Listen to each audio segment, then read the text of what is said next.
ઘટકો ધરાવે છે. યાદ કરો અને નીચે તેની યાદી બનાવો.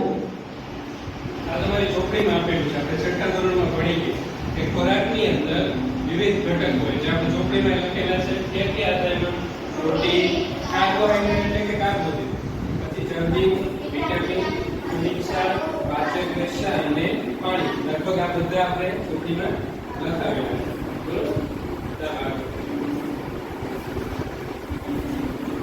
કાર્બોદિત જેવા ઘટકો જટિલ હોય છે. આવા જટિલ ઘટકો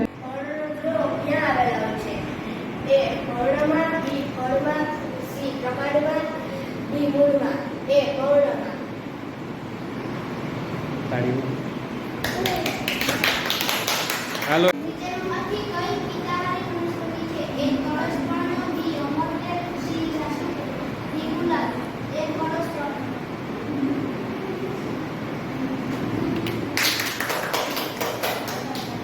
ચાલો આગળ. આ ત્રણ સંખ્યા. આમાં કેટલી સંખ્યા ધરાવે પેલા?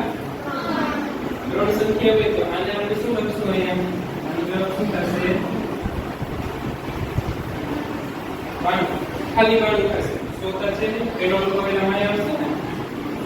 પછી બીજો અલગ કરેલા ક્યાં આવશે? નહીં. બરોબર? હવે આની કેટલી લેશું? 921,000. આમાં જો ઓલી બાકી આપણે જે સંખ્યા પદ્ધતિ છે ને એમાં પહેલા 3 લઈએ, પછી કેટલા લઈએ? 2 2 2. આમાં શું આવશે? પહેલા 3, પછી 3, પછી 2 2 2, પછી આ બે ની જોડી આવશે. તો આને આપણે કઈ રીતે લખશું? 921,000. સમજાણું તમને?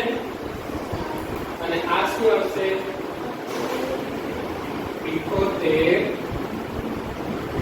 મિલિયન. શું આવશે? 78. આ આખી સંખ્યાને આપણે કેમ લખશું? 78